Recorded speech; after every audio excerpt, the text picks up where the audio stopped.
In the name of Allah, the Beneficent, the Merciful, I bear witness that there is no God but Allah, who came to us in the person of Master Farad Muhammad, to whom praise is due forever. I bear witness that the most honorable Elijah Muhammad is the exalted and living Christ, now at the right hand of the Savior as Mahdi, and I bear witness that the Honorable Minister Louis Farrakhan is the Messiah in this day of judgment in which we now live. And in their names, I greet my family with the greeting words of peace and paradise. Assalamu alaikum. Walaikum salam, sir. And how is everyone? Sister Barbara, Brother Frank, assalamu alaikum.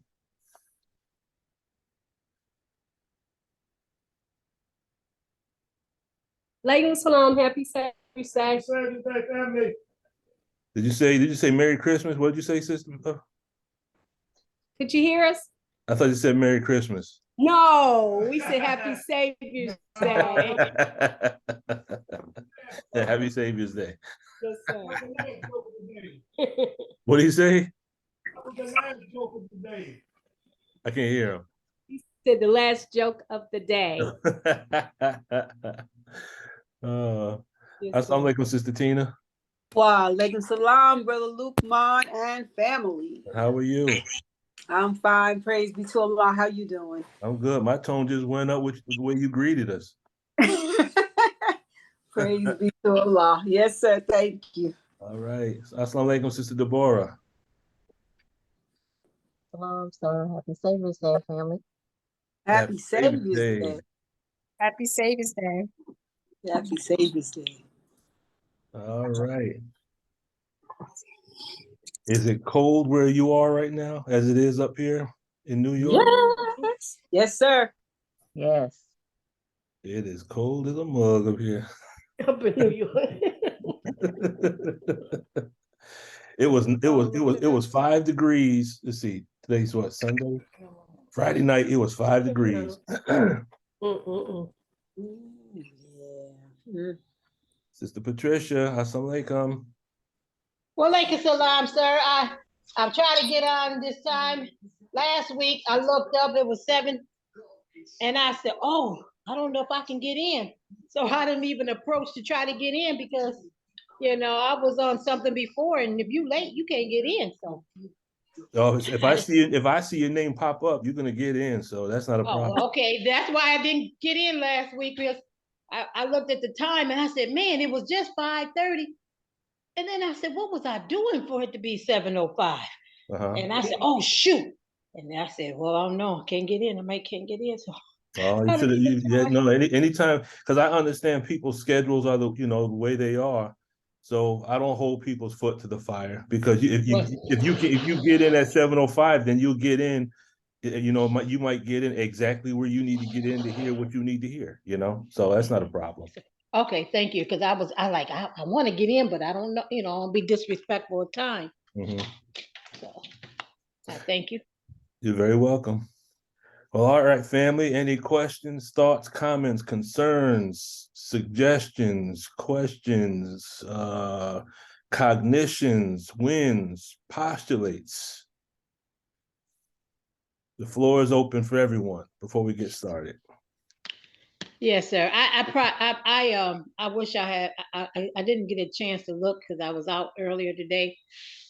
We went out and helped serve the homeless, but you got a nice outline today, and I hadn't practiced. I haven't looked at it. Just came in the house, to be honest, and I said, "Oh, this is really interesting. I need to really get this questions answered, because I'm right in that area right now." Okay, good. So, Praise be to Allah. I'm just gonna sit back and observe on this one, because I haven't got deep into that part of the Dianetics. Okay. Anyone else? All right. Well, let's go ahead and jump right in it.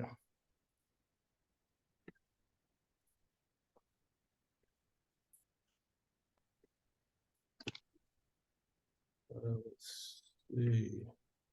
Go ahead and close this out. Can everyone see my screen? Yes, sir. All right. Today we will be discussing the elements of what is called in Dianetics postulate processing. We will look at this from the perspective of the tech. And of course, the question that we always ask is, can this be found in the Holy Qur'an? And since Allah says that he has given us a book explaining all things, then the response would be, of course. But what we want to do is we want to examine the language in which it's given to us in the Holy Qur'an, and we can see the equivalence to how it's explained in the tech. And then we can make a marriage or agreement or find ARC, once again, between supreme technology and the supreme wisdom. I'm just going to go down the learning objectives real quick. And let's see, I think we got one more person that's coming in. Assalamu alaikum, Sister Denise.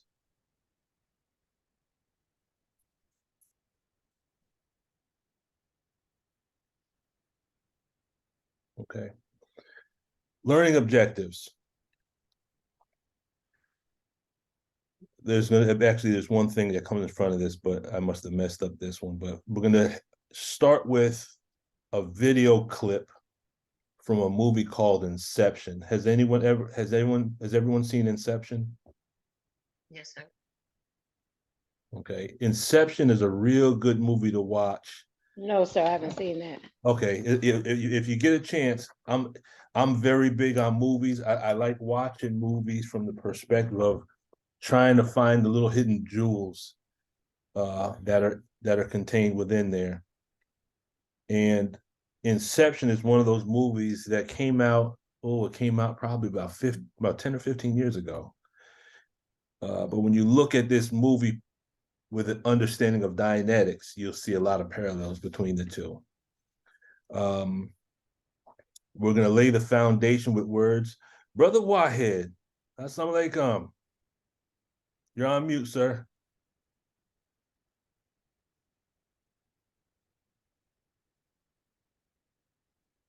Still can't hear you, but we see you. Assalamu alaikum. Walaikum salam. It's great to see your smiling face. Yes, sir. I'm just filling in for my wife. Till she get home. Okay. Praise be to Allah. All right, sir. All right. Thank you. Thank you. Sister Denise, assalamu alaikum. I finally unmuted myself. Okay. Oh, I see we ain't got 314 up here today, do we? No, sir. We hanging with the big one. Okay. All right. We're going to lay the foundation with some words from the minister. Then we're going to go into exactly what is a postulate.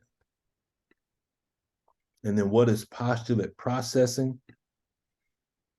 And then we're going to find the marriage or the union between postulate processing in Dianetics and how it has agreement with and how we can find it in the teachings contained within our Holy Qur'an. And then after we find out the Holy Qur'an, we're going to ask ourselves the question, well, how can we use this to secure some benefit for ourselves while we're living? And we know that comes from what? Where does that come from in the supreme wisdom? Luxury, money, good homes, friendships, and all walks of life. Where is that found? Is that problem 13? That's problem number 13. So what I'm going to do is I'm going to play this clip. And once the clip is only about 2 minutes and 30 seconds long.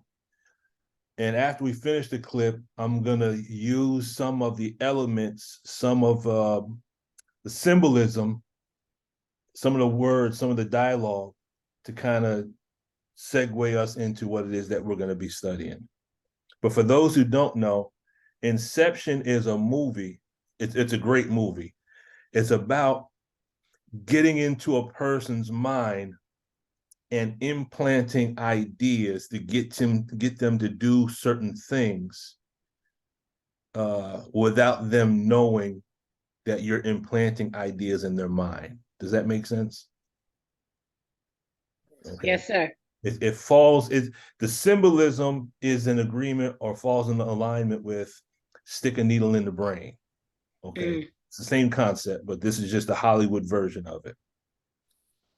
The reason I knew Inception was possible was because I did it to her first. I did it to my own wife. Why? We were lost in here. I knew we needed to escape, but she wouldn't accept it. She had locked something away, something deep inside. A truth that she had once known, but chose to forget. She couldn't break free. So I decided to search for it. I went deep into the recess of her mind and found that secret place. And I broke in, and I planted an idea. A simple little idea that would change everything.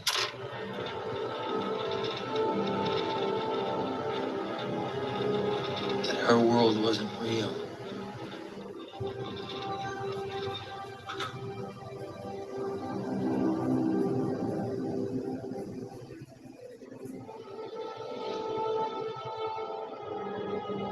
Death was the only escape.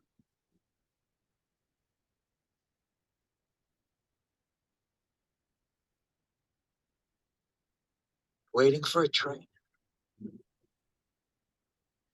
Train that'll take you far away. You know where you hope this train will take you. But you can't know for sure. Yet it doesn't matter. Now tell me why.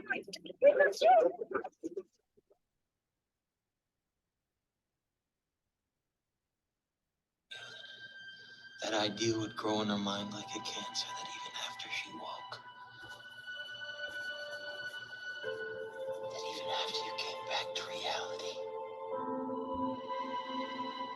that you continue to believe your world wasn't real. That death was the only escape. Oh no! Jesus! You're infecting my life. I was trying to save you. You betrayed me. But you can make amends. You can still keep your promise. We can still be together. Right here. In the world we built together.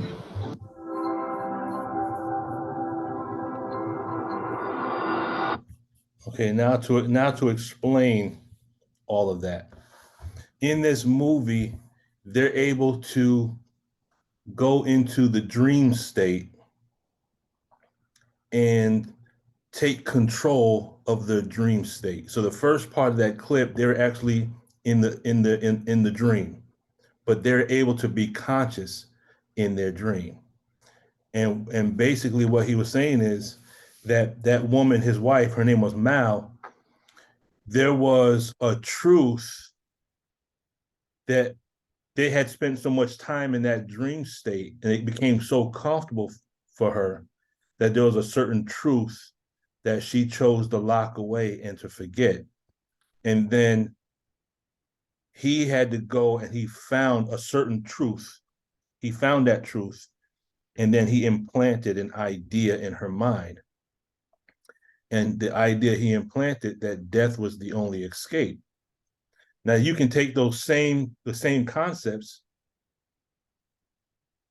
and actually make them relevant allegorically with our own reality.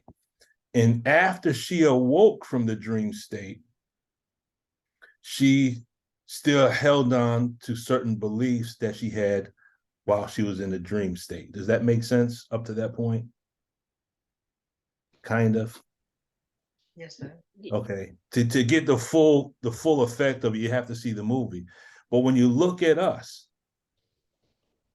there was a certain truth that was given that we possess, but that truth was buried or hidden from us for over 400 years, correct?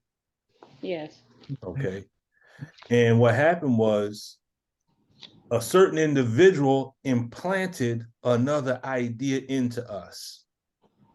Now, on one level, you can call it Willie Lynch, or from whatever perspective you want to look at it. but an individual implanted an idea in us that we weren't worth anything, that we would never amount to anything, that we weren't the mothers and fathers of anything. We haven't contributed anything to civilization, correct? Yes, sir. Mhm. Unfortunately, we all awoke to a certain degree when we came into the teachings of the Most High Elijah Muhammad, correct? Mhm. Yes. But even though we have accepted the teachings on a certain level, we still hold on to certain beliefs we had when we were asleep, correct? Yes, sir.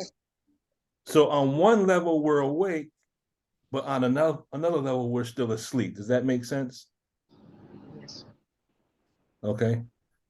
Have I lost anyone yet? No, sir, we here. Okay. So I just as I was putting this together, that there was certain information from that movie that popped in my head, and I wanted to include that. This is going to lay the base of why we are in the teachings, but we're still struggling to manifest the God that's in ourselves. Does that make sense? That's right. Okay.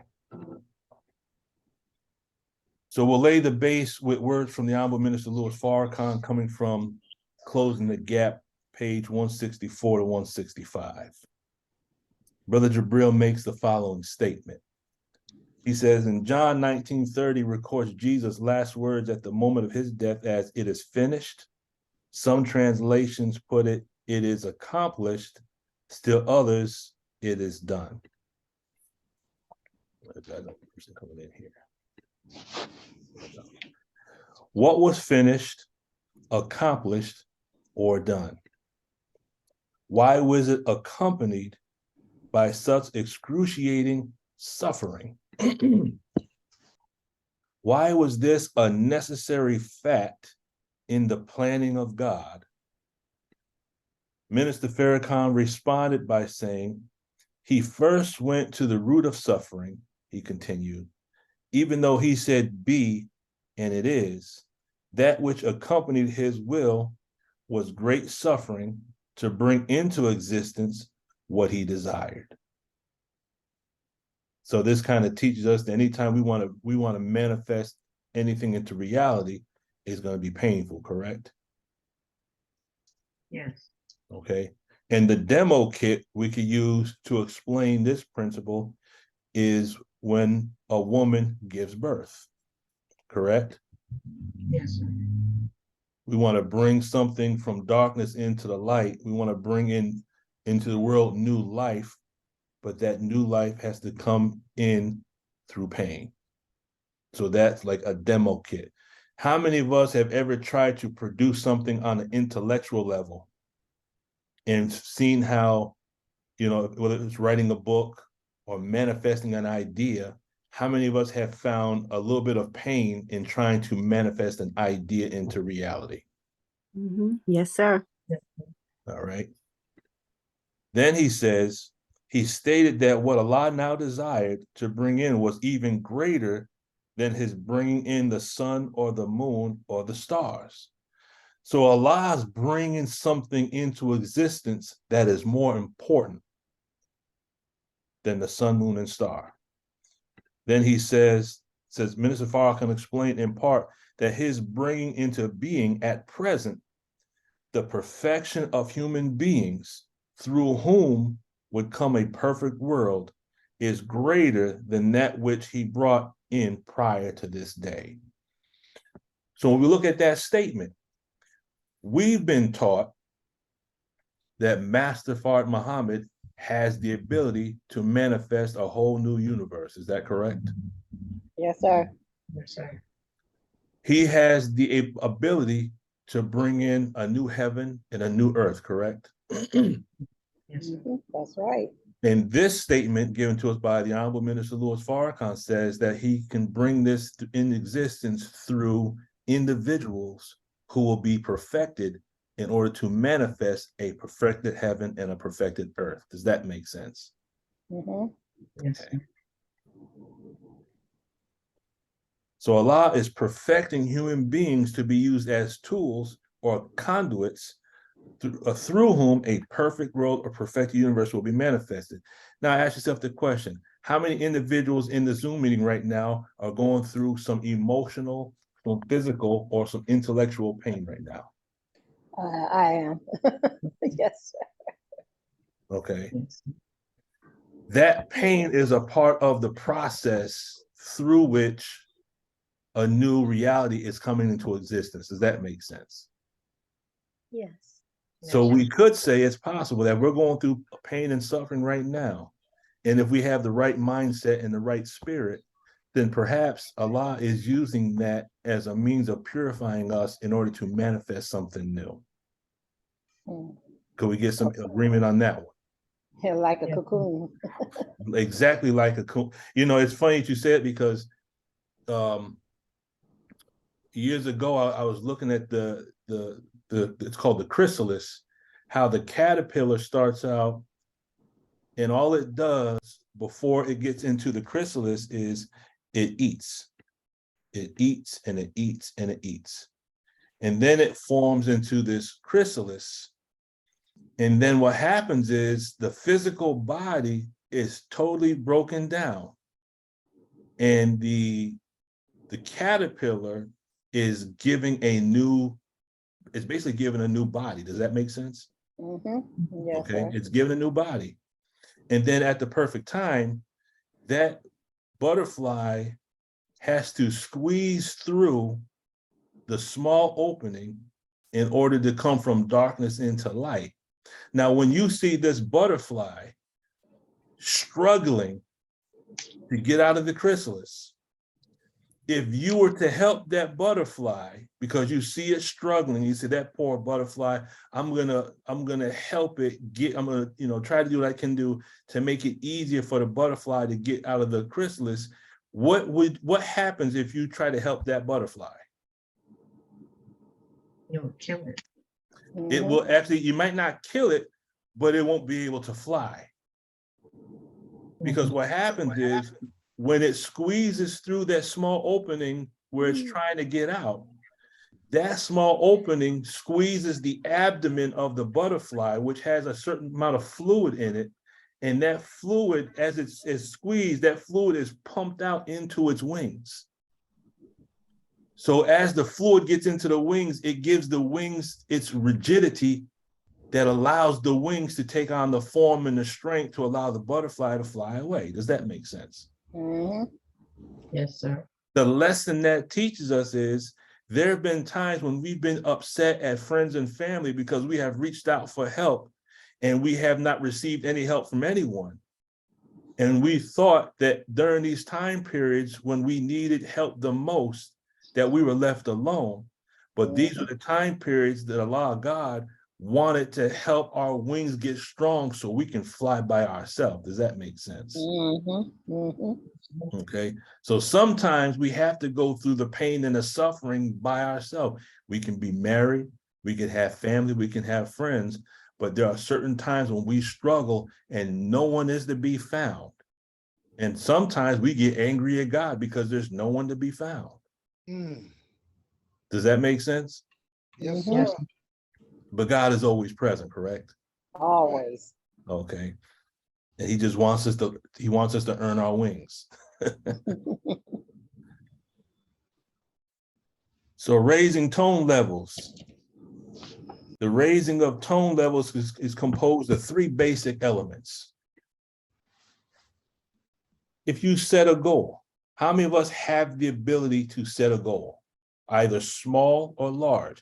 So all of us have the ability to set a goal. Before I keep going, Brother Salam, assalamu alaikum. How we doing, brother? I'm fine, sir. Wa alaikum salam. I'm doing good. Sorry that I came on late. That's okay, brother. As long as you're here, that's all that matters. And we got the great Sister Catherine with us. Assalamu alaikum, Sister Catherine. Hello, how are you? How are you? It's good to see you. Thank you so very much, and you likewise. How's the studying coming along? You know what? I have haven't had the mind to actually study. I'm being honest. My day starts early in the morning. I leave at 4:30 and I don't get back until late. And so therefore, when I get in, it's time to go to bed and almost start the day all over again. I understand that. Been there, done that. But I am very well, you know what? I don't want to take up time. Because I'm finding this a whole lot of what I'm going through, and I just want to just be on and be silent. I don't want to take up time. I want to get the information, you know. That's fine. But thank you so very much for asking. You're very welcome. Thank you. All right. Thank you. So we all have the ability to set goals. That's number one. We all have the ability to work towards our goals. Is that correct? Yes, sir. And once we set a goal and we can work towards a goal, we all have the ability to accomplish the goal. This is a basic exercise that we can do to get our tone level up. Does that make sense? Yes, sir. Okay. There have been times when I would be at the org and I would see them doing these little drills. And I'm looking at it from a distance. In my mind, I'm thinking, what in the hell are they doing? It didn't make any sense. It just looked like something that was just, I'm like, I don't get that. But these small little drills, which seem insignificant, what I'm learning is it takes an individual who is so used to being effect. Step by step and on a gradient level, they have to slowly become cause again. Does that make sense? Mm-hmm. Okay. Even if it means, okay, let me get up, let me take my dish to the sink, let me wash my dish, let me dry it off, let me put it away. What did I do? I just completed a cycle of action. That's right. I set a goal, I put forth the work to do the goal, then I accomplished the goal. How many of us go down tone if you look at the sink and it's piled full of dishes? That's okay. Why? Because you're seeing cycles of action that have been incompleted or have been incomplete. Okay. So every time a goal, which is the same as a postulate, is established, worked on, and accomplished, theta increases and inturbulation decreases. So every time we set a goal and we accomplish it, we get back some of ourselves, we get back some of that life force. Because how many times have we accomplished something and then we said, you know what, let me get to the next one. Let me get to the next. We're all hyped up and okay, let's get to the next one. Has anyone ever experienced that?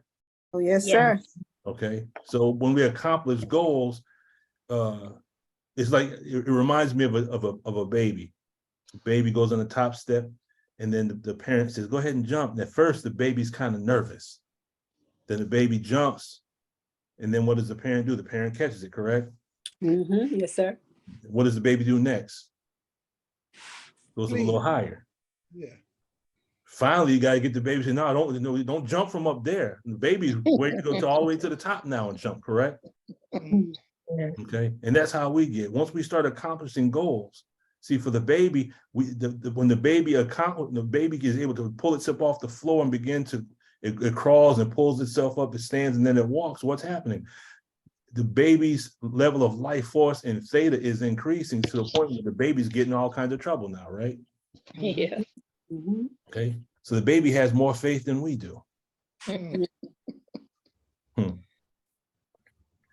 Scientology 88008, which is the book that's used for what's called the Philadelphia Doctor Course, and I'm gonna those numbers there are actually a formula. There's a meaning behind those numbers, and I'll explain it. But on page 57, L. Ron Hubbard says, thought is the highest level attainable. It is of two varieties. One is clear thought, established by will, which is from 10.0 up the tone scale to well above 40. So you have what's called clear thought. The other thought is established by what's called counter efforts, as in Homo sapiens, and governed entirely on a stimulus response basis. So there's two levels of thought. There's one called clear thought, and then there's one thought that's stimulus response related, okay? So you have what's called counter efforts, can be from within, meaning we begin to sabotage ourselves and we have what's called self-doubt, or it comes from hanging around other people. Dianetics, they call them suppressive persons. Does that make sense? Yes.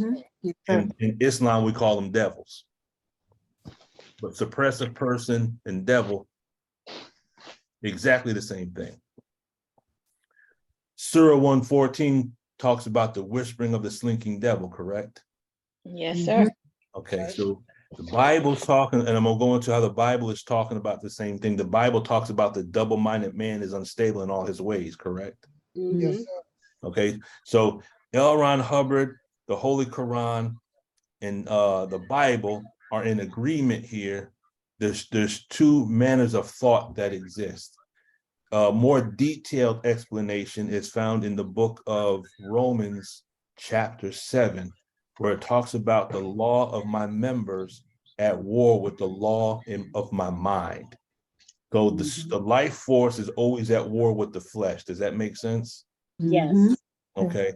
And when you get further into the tech, the reactive mind is the physical body. Okay. He goes from, he interchanges the terms reactive mind and genetic entity. But the reactive mind, the genetic entity, we're talking about the physical body. And I think all of us can agree that this physical body that we walk around in has been one of our biggest enemies or biggest adversaries our entire life, correct?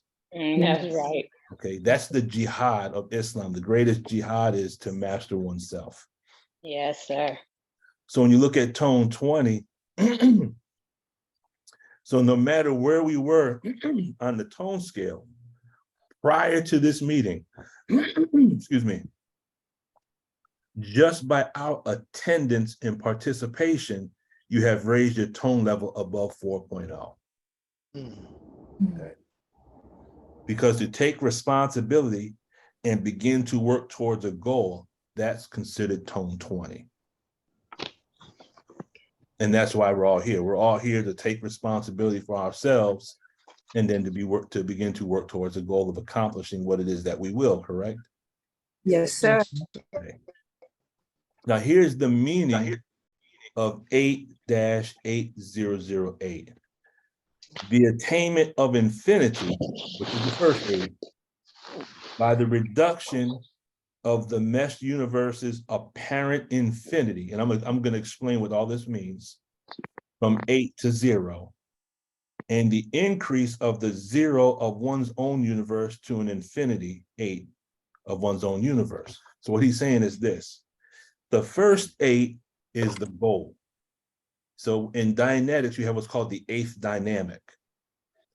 And in Dianetics, or in Scientology, the 8th dynamic is called the God dynamic. Does that make sense? Yes, sir. Okay. So when you have 8008, the first 8 represents how we perceive this universe as greater than ourselves.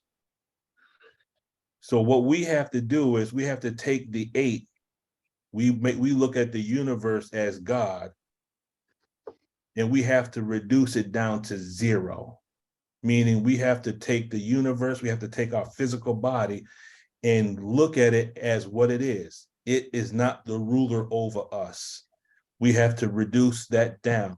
Then we have to take how we look at ourselves as nothing or a 0 and begin to build ourselves up to understand we are the 8. Does that make sense?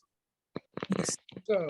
In other words, we have to see the universe as serving us and not us that's serving the universe. Yes. Okay. When we can't control our appetite, when we suffer from the 7 impediments that are given to us through the self-improvement study program, anytime we are suffering from an impediment or we are falling short of the restrictive law, that's an aspect of the mesh universe that has control over us. Does that make sense? Yes, sir. Okay, so there's something in the universe that's cause and we're still effect. So this can be seen as a cycle of action. So first thing we do, we set a goal. Okay. First thing we do is we set a goal. We postulate. We say in our own universe, kum fayakun. Does that make sense? Yes, sir. We have to say be and it is. In the Holy Qur'an, it says that Allah is the doer of what he intends. Does that make sense? Mm-hmm. Okay. That means he makes his word bond, correct? Mm-hmm. Yes. So when we do what we intend, then we are making our word bond, correct? Right. So then can we say that that degree in Lost Found Muslim lesson number 1, where it says, have you not heard that your word shall be bond regardless of whom or what? Can we say that that's talking about making a postulate? Yes. Okay. So that has agreement with making a postulate. Making our word bond is the same as postulating. So the second part of the cycle of action is we have to study the mesh universe. Okay, study the mesh universe, apparent infinity. So we have been taught to think that the universe is greater than ourselves. Does that make sense? Yes. Sir. So that it has been an implant that was put in us. And even as adults, we still think that the universe is greater than ourselves. Even though the very first question of our student enrollment says otherwise. Does that make sense? Yes, sir. Then once we look at the universe, now we have to reduce the apparent infinity down to 0. We have to begin to master this physical universe. Well, how do you master the physical universe?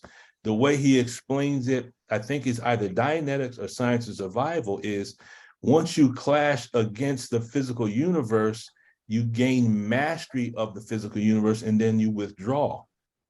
In other words, it's like in mathematics.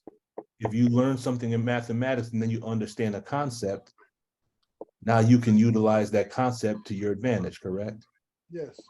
Okay, so now you and I have gained a certain level of mastery over the physical universe because we understand how to do a certain aspect of mathematics, or we understand a certain level of science. Is everyone following me? Yes, sir. Yes. I have a question. Go ahead, Brother Salam. You know, in the Quran, Allah tells us that, you know, in paraphrasing, that the universe submits to man. You ever read that before? Mm-hmm. All right, so we do have in our Quran that man can rise above the universe by allowing the universe to be subservient to him. Mm-hmm. We get a sign of that in Surah 27 when Solomon had control or power over the winds. He was able to make the winds obey his thinking. Mm-hmm. So that's a sign that man have control over the universe. Mm-hmm. But what's the first universe we have to get control over before we can get control over the elements outside of ourselves? Definitely, it's the universe itself. We got to control the universe within first. That's right. Okay. What's wrong with society in the world is they are striving to gain mastery over the universe on the outside, but they're not trying to do anything with gaining mastery of self. That's right. And that's why we're in the chaos that we're in. I agree. So as we study and as we understand certain concepts, what are we doing? We're taking what's called the unknowns and we're converting them to things that we know. And it might seem insignificant, but the more we are learning, and this is why education is a valid therapy. The reason why education is a valid therapy is because the more we learn, the more we understand, we are actually gaining theta or life force or attention units. And the more we understand and the more theta we can acquire, the more we actually go up the tone scale, correct? Mm-hmm. Okay. The next part of the cycle of action is remove our self-doubt by increasing our 0, which is ourself, to infinity. That's the language of Scientology. In the language of Islam, we would say, just like Allah took a 0 and put it next to the 1 and made it 10. Mm-hmm. Okay. So we're taking ourselves that are zero, and we're looking at ourselves as being God's children of the Most High God. We are turning a zero into infinity. Does that make sense? Yes. Yes, sir. Okay. And then our journey ends when we reach infinity, which means the journey will end when? When we become one with God. When we become one with God. It's also really interesting that in Mos Maryam, there's an 8-point star in the center of the ceiling. Ain't that interesting? 8-point star. Mm-hmm. Ain't that interesting? And when you look at Buddhism, the symbol is a wheel with 8 spokes. Because the root of Buddhism is what's called the eightfold path. Something about that number 8. And Allah says in Holy Qur'an, talks about the 8 that uphold the throne, correct? Yes, sir. All right. So here we have 2 thoughts, double-minded. L. Ron Hubbard says that the first could be said to be self-determined thought. This is when we take a thought and we're saying be and it is. The other thought is called reactive thought. This is the thought that gets us in trouble.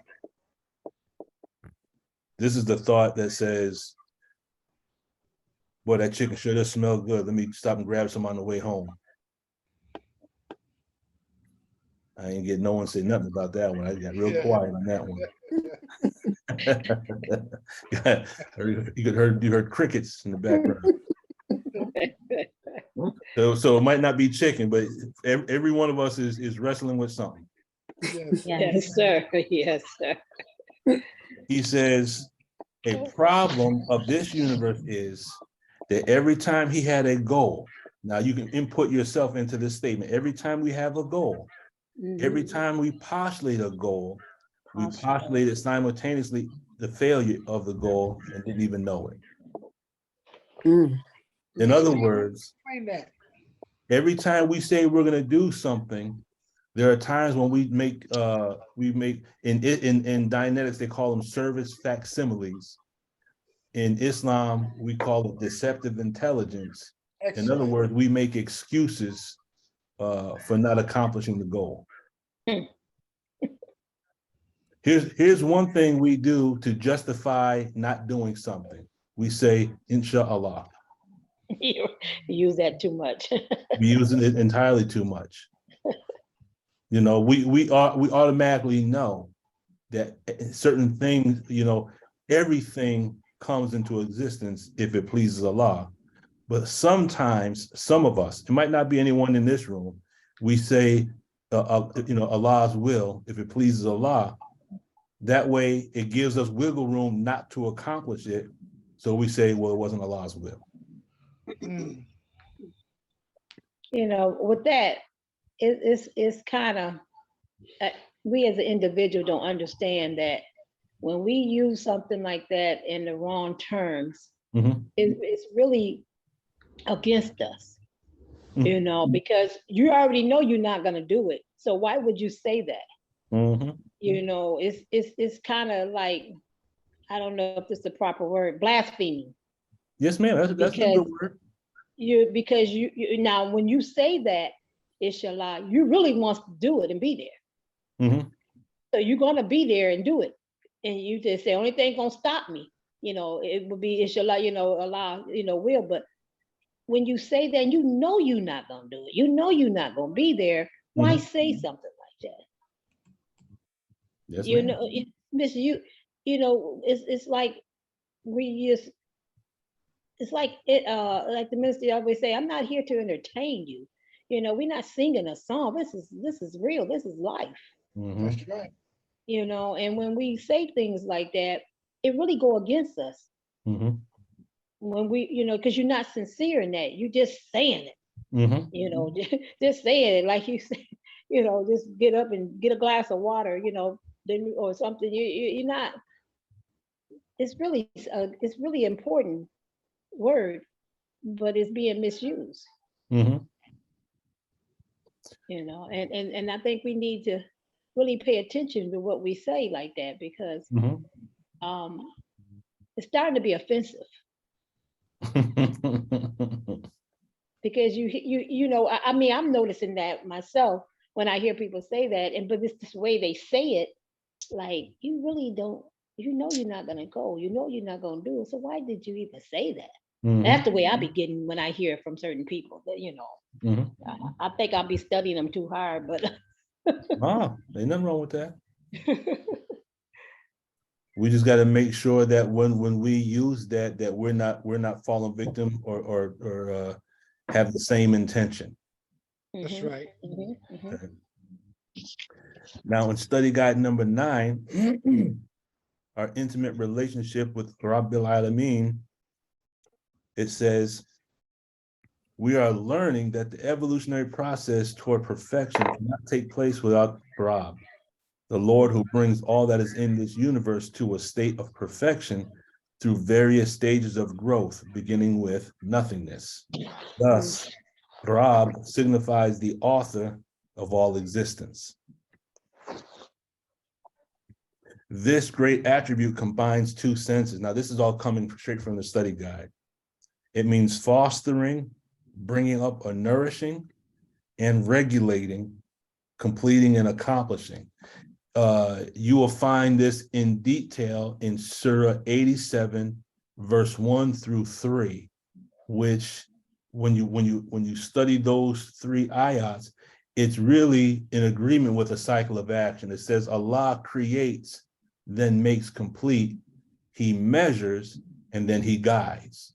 So when you create and then make complete, one way that you can translate that into application is the fact that you start with an idea, and then in your mind, you picture that idea manifested into reality as if it exists. Does that make sense?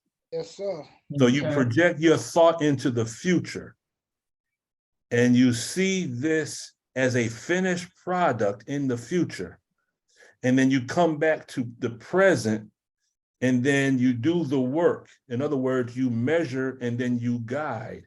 You do the work that's necessary so that you can manifest that thought into reality in the future. Does that make sense? Yes, sir. Okay, that's the same as a cycle of action. To create and then make complete. That's your start and your stop. And then your change would be to measure and guide. So the Holy Qur'an, yet again, is manifesting one of the concepts that's found in Scientology, the cycle of action. But this cycle of action is actually taken from a book called the Bhagavad Gita. And that book is thousands of years old.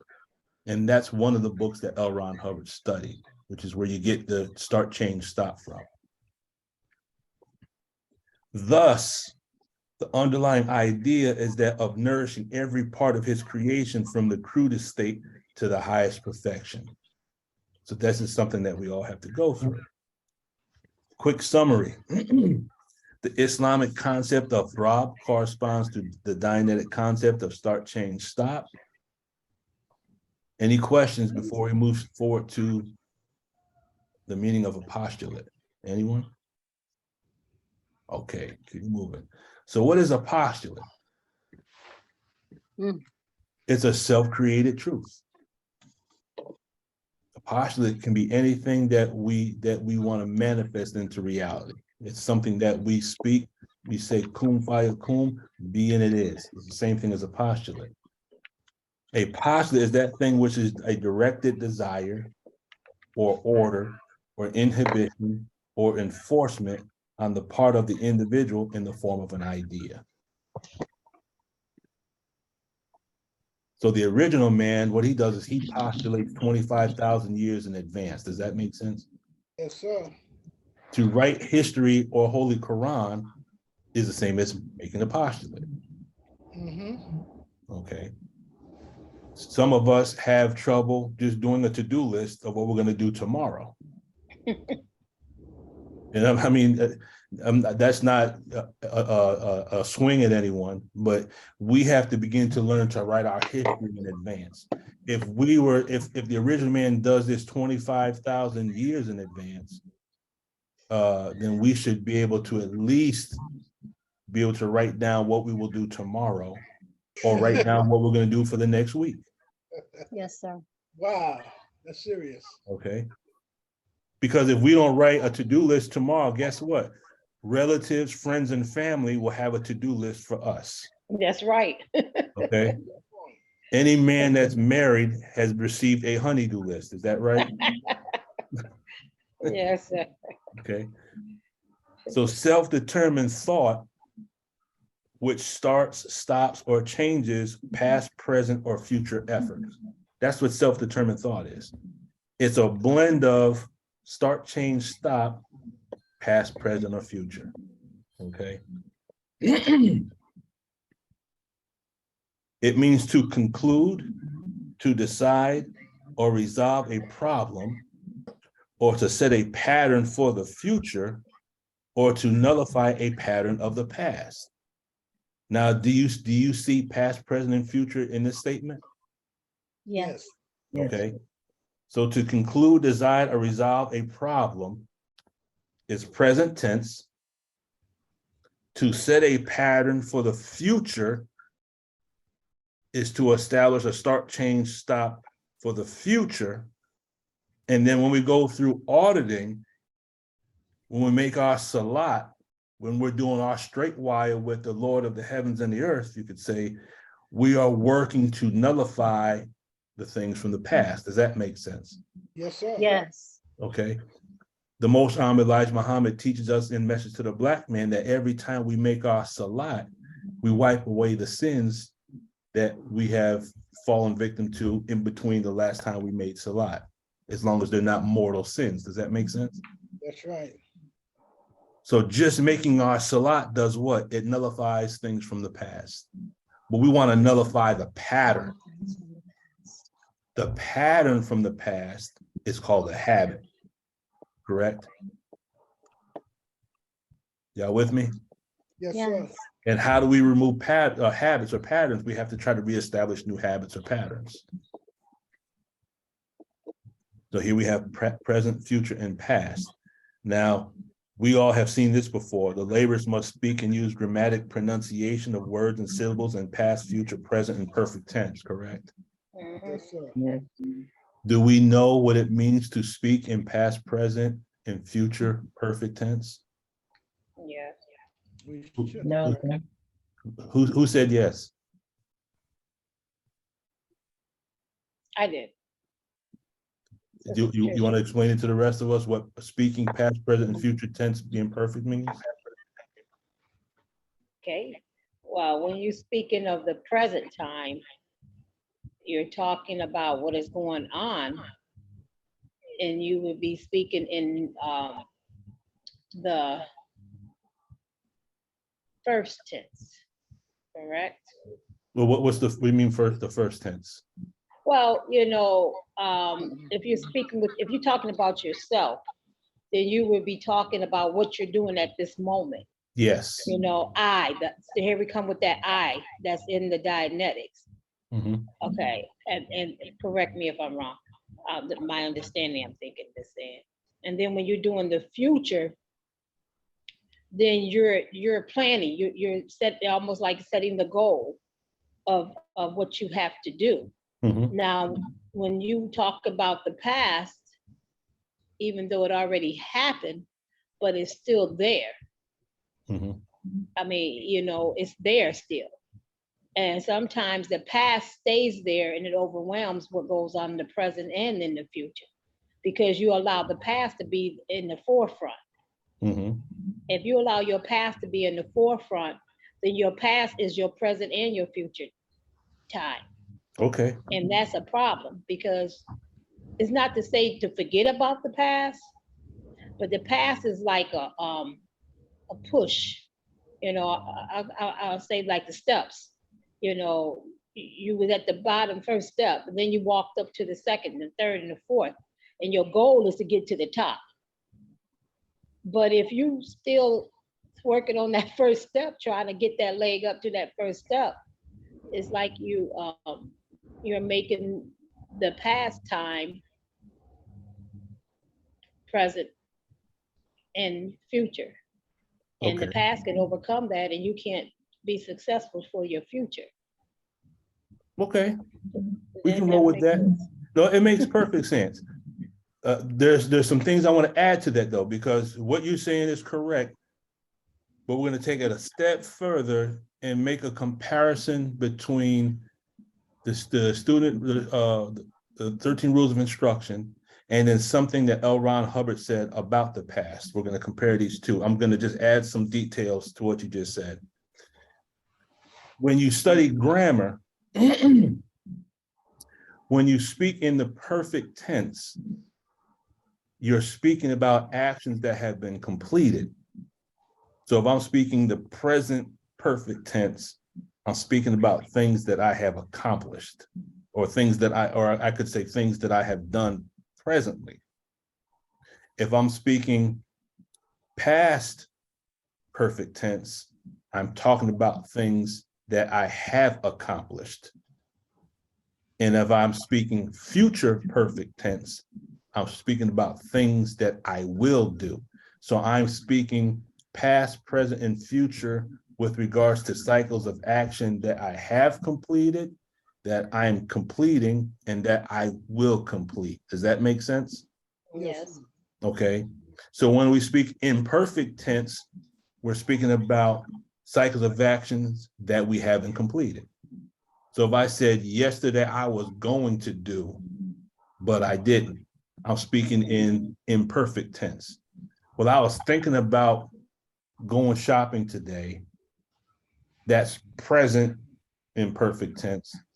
And if I say, yeah, I'm gonna be there tomorrow, inshallah, and I have no intention of doing it, I'm speaking future imperfect tense. I'm talking about cycles of action that will not be completed. Does that make sense? Yes, sir. And one thing L. Ron Hubbard says, he says, part of the reason why we are aberrated in the present time is because we have cycles of action from the past that have not been completed.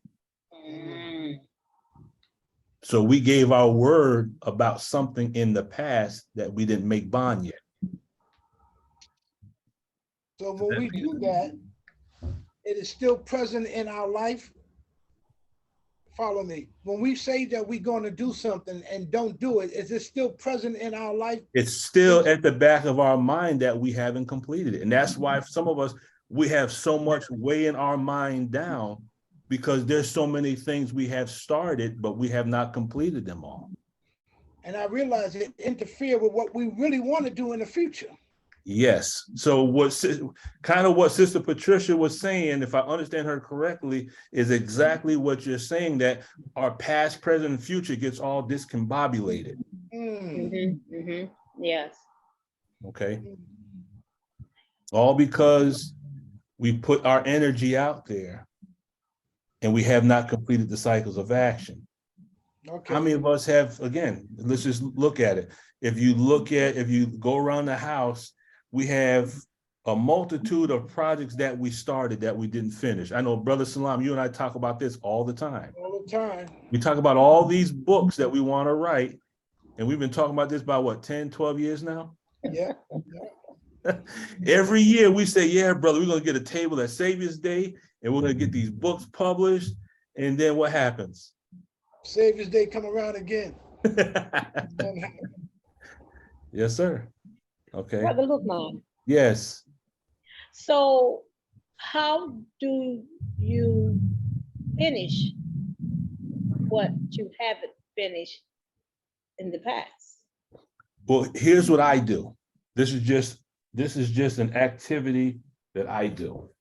Now, I haven't mastered it yet, but I'm better than I used to be. Okay. I take a composition notebook such as this.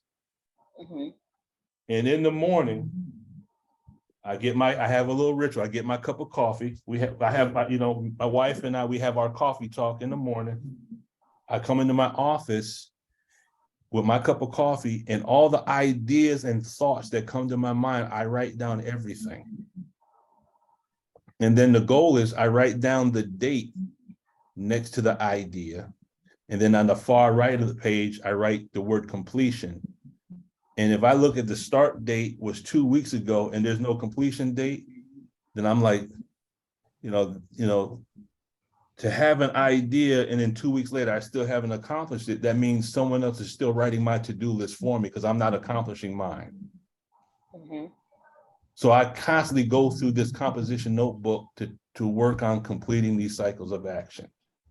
And I've noticed that every time I can complete a cycle of action, I'm getting back some theta. So the goal for me, what works for me is to write down and keep track of certain things I know I need to do and then to do it. I'm very big on writing down. I love lists. I like writing stuff down because every time I can put a red mark through that, it gives me a certain sense of accomplishment when I can complete it. Yes, yes. Okay, so everyone you have to come up with your own method of tracking what it is that you have to do. Because for me, if I don't write it down, I'll forget about it. And then a week later, the same idea will pop in my head again. I'm like, I totally forgot about that. Yes, yes. And that's one of the way certain bills, I have to pay late fees and all this other stuff because there's so many things going on. For me, if I don't write it down, certain things don't get done.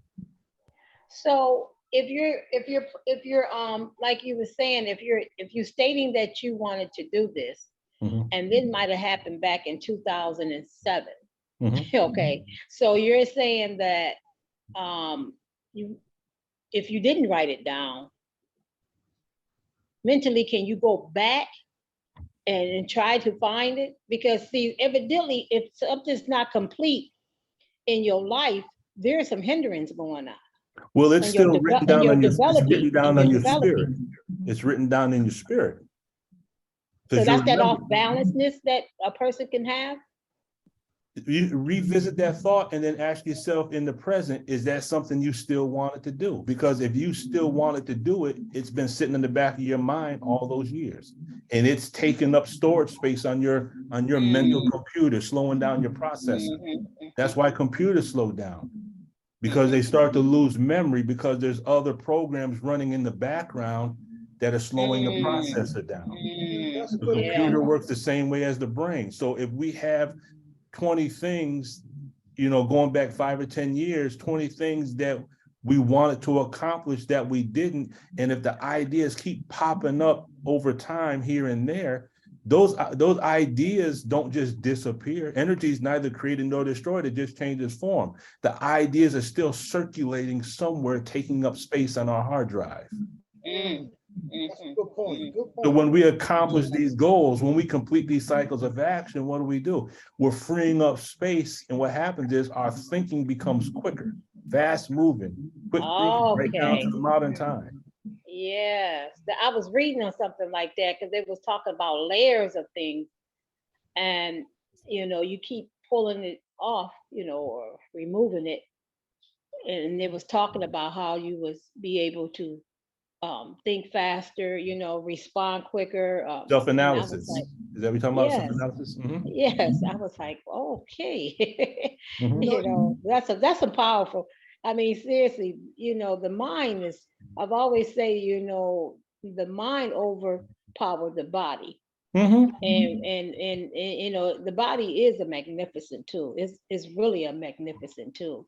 When you can heal yourself, that right there is just profound because we just got to have that willing spirit to realize that, because a lot of us don't know the power that we have.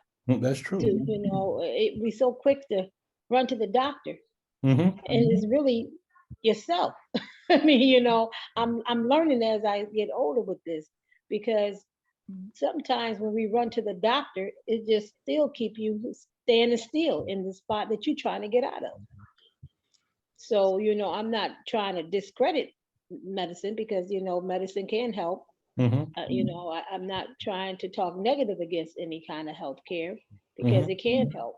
But, we need to really understand the power of beat to realize that if we just slow down and deal with self-examination, I'm just repowering myself since I've been studying.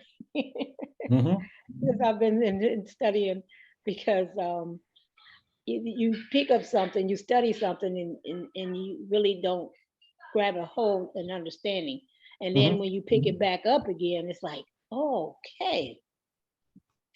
All right, I see where I see this now. So I'm just kind of like bear witnessing. Okay. Praise be to Allah. You know what, Brother Lukman, I wanted to piggyback on what she was talking about because in the Bible it says that hope deferred makes the heart sick, you know, and a lot of times different illnesses and stuff come from things that you may have promised yourself, or you had a strong, tenacious will to do it when you spoke on it, and then other things have happened or have gotten in the way of you actually bringing that forth. That causes sickness in the body. And it's like that hope deferred God talked about, you know, makes the heart sick. There's a book called Deadly Emotions that the whole book talks about that, how it makes a real strong argument and scientific connection between psychosomatic illnesses and the mind. It's a great book. Thank you, Sister Catherine. Thank you. I'm about Sister, to go into that chapter. huh? I'm about to go into that chapter, that section. Sister Denise. Yes, sir. I didn't know if you, because it seems like we're talking about why do we fail to postulate. And I was thinking as I was listening that because we don't carry it through, you know, go through with it.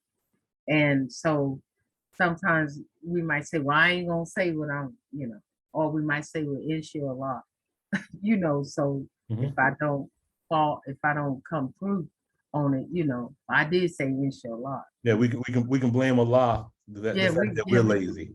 We can blame everyone, but it's and I'm hearing that the distractions, like, you know, when this is my ideal table right here until I make it into something else, and I leave it right there, so I come right back to the ideas, but then, you know, that table becomes something else, you know, and you forget that was your ideal table. And is it because of the thoughts that travel 24 billion miles per second, you know, where that thought leaves after you write it down or whatever, and another thought comes, and is that the not blockage, but, you know, the distraction because the thought is coming so fast? Because sometimes, you know, you have one thought coming, then another thought coming after that, then another thought coming after that, and you sort of forget about the first one, you know, because you have a thought on top of that thought, and then another thought. So this fell into postulate. I don't want to say that, you know, we become liars, you know, but after, if you don't do anything about it, what happens? You know, you just don't want to talk about it. You don't want to postulate. You don't want to say what be and it is, or what will be. That's a question for you, brother. Well, I'm gonna answer your question like this. At the end of the Zoom meeting, I have a clip of the Honorable Minister Louis Farrakhan, and he has an explanation that's gonna blow everybody up. So I'm gonna leave that for the minute. Okay, you're gonna wait till you get glowed up. Okay. Thank you, sir. Now I'm only gonna play a small part of the clip, but what I will do is I will put the link in the chat so that you can connect to the link. The whole piece is actually 15 minutes long. I'm only gonna play like the first, 3 or 4 minutes. But in that, I think you'll find the best explanation or the best response to your question. So failure to postulate. L. Ron Hubbard says it was by a gradient scale of agreement that he came at last to accept and very nearly succumb to the mesh universe itself. Talking about pre-clears. By a series of minute agreements, the pre-clear has at last given up all his own belief in his ability to make a universe or even to create and maintain a minor illusion. But upon his ability to create illusions depends the very existence of all his hopes and dreams and any beauty he will ever see or feel. So he's saying that an individual succumbs to the mesh universe by minute agreements, which is the same as saying succumb by minute degrees, correct? Okay, here's how there's going to be a word that's going to come up. This concept is in the Holy Qur'an. He says, in truth, all sensation, which he believes to come from these masses of illusory energy known as the mesh universe, are first implanted through agreement upon what he is to perceive and then perceived again by himself. So one of the things he's saying is that we fall victim to this mesh universe by degrees. Okay, by degrees. In Arabic, the word is called makra.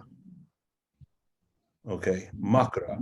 And the minister has taught this, he says, when you turn a thing degree by degree away from its original, I'm paraphrasing, or away from its original direction. In Arabic, that's called makra.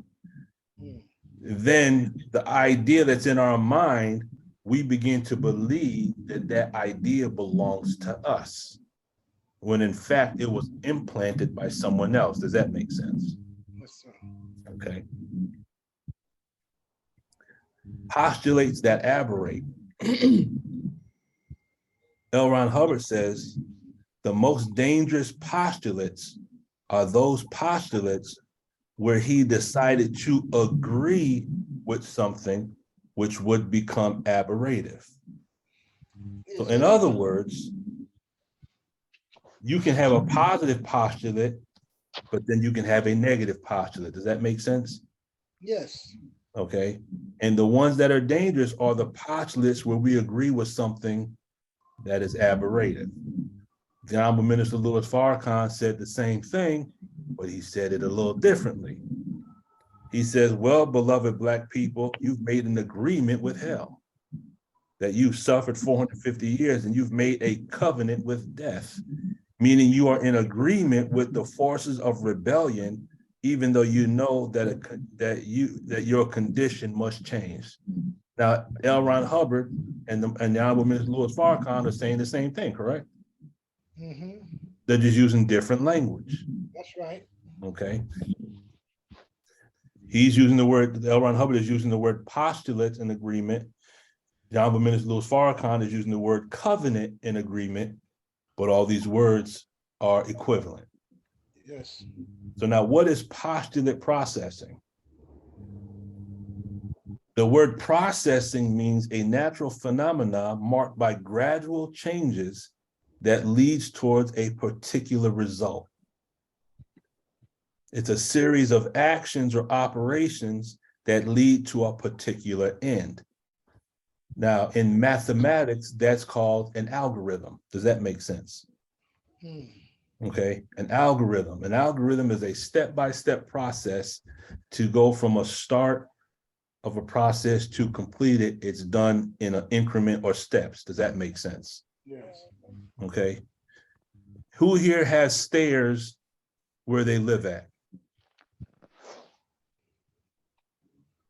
Whether it's in a house or an apartment, is there any stairs that you have to climb to get from point A to point B? Absolutely, yes. Okay, that is an algorithm, because to go from the first floor to the second floor, you have to go what? Up a gradient scale, correct? Yes. Okay, now if you look at the stairs, 9 times out of 10, if you're going from one flight to another, there is between 10 to 12 stairs on your staircase. Does that make sense? Yes. How hard would it be if there was only 4 steps to get from the first floor to the second floor? It'd be much easier. Four, if there's only 4 steps. It'd be more easier to get to the second floor. With 4 steps? I mean, if you're saying, let's say one flight is 12 steps, but if you have 4 steps, it would be much easier to get upstairs, wouldn't it? Well, wouldn't you have to climb to get to the next step instead of just stepping? I don't understand what you're trying to say. Okay. Picture, if go into your apartment and go from the first floor to the second floor, right? It's 12 steps. Okay. Now, subtract all those steps off the staircase and just put 4 steps there. Look how spaced out they would have to be. Oh, I see what you're saying. I see what you're saying now. I thought, okay. You'd have to climb, right? You have to climb. Okay. Okay. So when you reduce the steps, the gradient becomes more difficult, correct? Yes. Okay. And if you increase the steps, you could tip right up and wouldn't be no effort, right? Yes. Okay. So the same process goes with studying anything. If you decrease the steps, you make the concept more difficult. Okay. If you increase the steps, you make the concept easier to understand. Does that make sense? Yes. Okay. And that's what postulate processing is. Okay. You're taking a person up the tone scale step by step by step, and you're getting them from lower tone up to the higher tones. Does that make sense? Okay. So postulate processing is the manifestation of a self-determined thought through a series of steps or grades. That's all it is. It's a process to get from point A to point B, but you go up step by step by step. So to take one step, when you eat a banana, you don't stick the whole banana in your mouth at one time. You take a bite, you chew it. You take a smaller bite, you chew it. We consume food by gradient, correct? Yes. You know, all of us in here might like watermelon, but you don't stick the whole piece in your mouth at one time. You bet not. No? Some of us like Krispy Kremes, but we don't put all 6 donuts in our mouth at the same time, right? You know, all of us like a supreme bean, but we ain't gonna push the whole pie in our face at the same time. That's right. We might eat one piece at a time and eat the whole pie, but we don't put it all in our mouth at once, correct? That's a good point. Okay. It's by gradient steps, and you can apply that rule to anything. In the Bible, it says it like this. It says, yea, a man may say, thou hast faith, and I have works. Show me thy faith without thy works, and I will show thee faith by my works. So we can talk faith all day long, but we have to go through the steps in order to manifest our faith. Does that make sense? Yes. Okay. So concepts can be broken down into their elements and the relationship to one another and the results that they produce. So when we study any concept, that concept is made up of elements or smaller concepts, and there's a relationship between the elements that are inside the concept. Does that make sense? Yes, sir. Okay. Did I lose anyone just then? No. Okay. No matter what we desire to study, that concept that we want to study can be broken down into smaller or smaller increments. And we can learn one little thing at a time. And then once we learn each thing and we understand how these things relate to one another, eventually what happens is we'll understand the whole concept. Okay. So for self-determined thought, he says that which a person works hardest on, he winds up having. That is one of the fundamentals of this universe. That to which he devotes energy, he finally has. So L. Ron Hubbard is saying, whatever you put your mind to, you can accomplish, you can manifest whatever it is that you will. That's right. Okay, because the universe is supposed to serve us. If this is a fundamental of the universe, then it must be in the Holy Qur'an, since it is a book of fundamentals. So what L. Ron Hubbard is saying in the Philadelphia Doctorate course, we can find it in the Holy Qur'an. So then we would have another marriage between the supreme wisdom and the supreme technology, correct? That's right. Okay. So how is this same concept manifested in the Holy Qur'an? and this is another PDC, creative processing and the rehabilitation of your own universe, your own capabilities, you can turn around and you can make this universe do anything you want it to do. It will do anything you want it to do if you want it to do anything. That's a good analogy. Okay, the universe will do whatever it is that you choose to do. Whatever you postulate, you can manifest. In the Holy Qur'an, it says, and whoso desires the hereafter and strives for it as he ought to strive, and he is a believer, these are they whose striving is amply rewarded. So isn't it saying the same thing? Yes. Okay. Another ayat from the Holy Quran says this, and that man can have nothing but what he strives for, and that his striving will soon be seen. Then he'll be rewarded for it with the fullest reward. Well, isn't this talking about completing a cycle of action? That's right. Okay, mystery God is when we postulate and we do no work. So we wait for the mystery God to complete the cycle of action for us.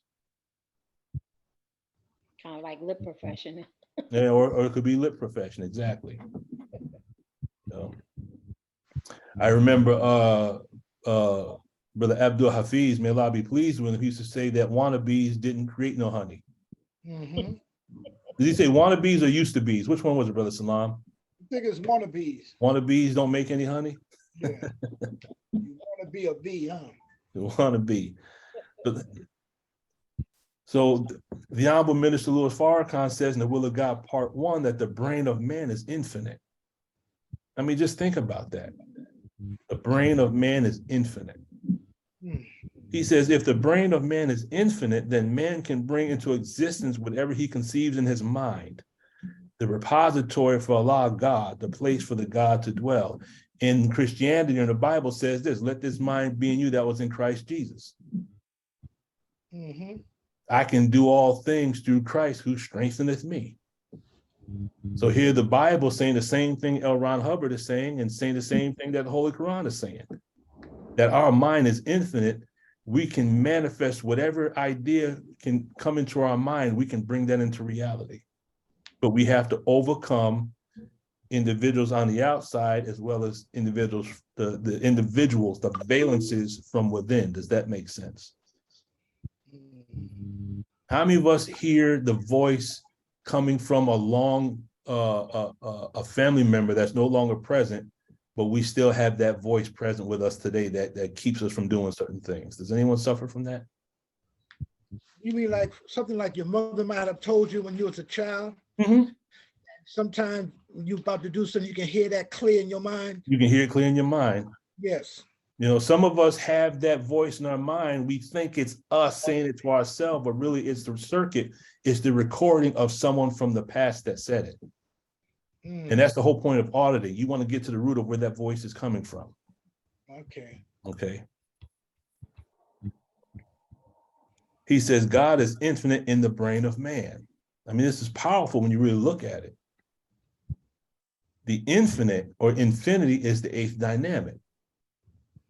Now, this is my opinion, but when you look at the eighth dynamic of Dianetics, I look at the eighth dynamic as Allah coming in the person of Master Prophet Muhammad. That's the eighth dynamic.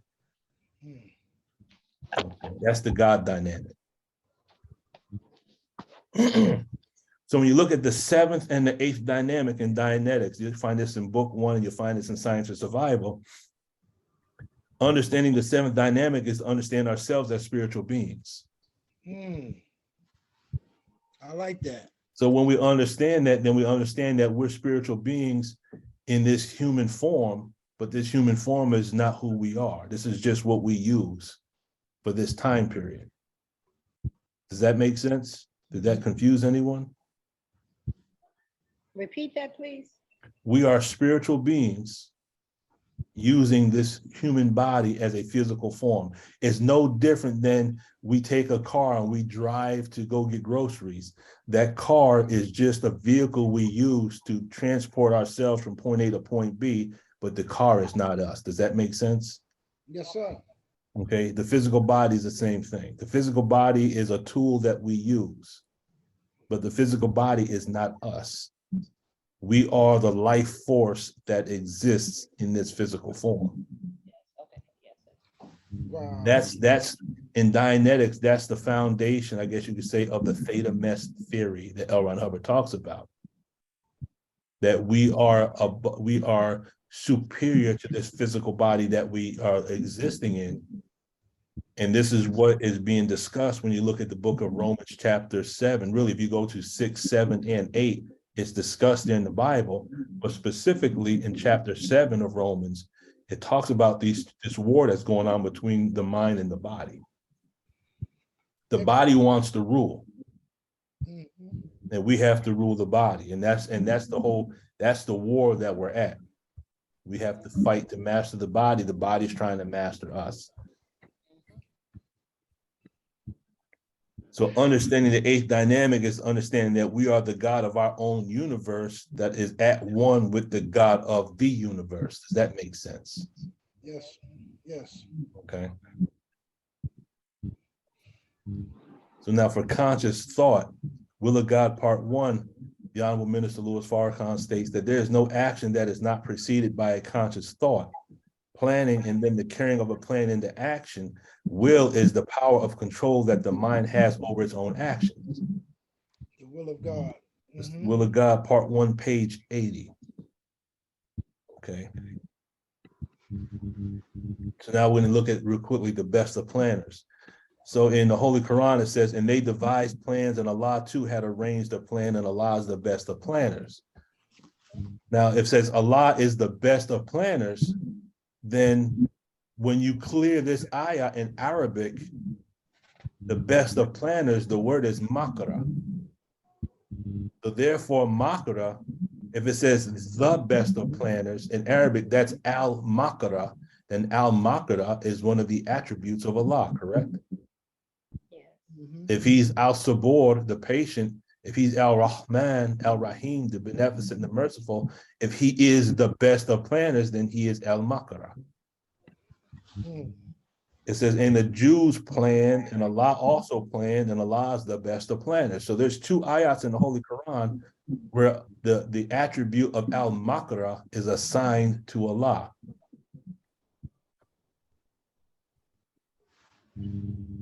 Makara is described as exercising craft, art, skill in the management or ordering of affairs with excellent consideration or deliberation and the ability to manage according to free will. It's to take everything into consideration when making a decision, even taking into consideration what your opponent will do. So in the cycle of action, start, change, stop, change could correspond to the Arabic word of makara. Okay. So how do we use it? Use it to secure some benefit while you live. So step one, and this is your homework assignment. Find something that you don't know, something you wanted to learn. So identify a concept you want to start to gain a certain level of mastery over. Break the concept down into elements. Break it down into smaller parts. And then identify the relationship that exists between these elements. Okay.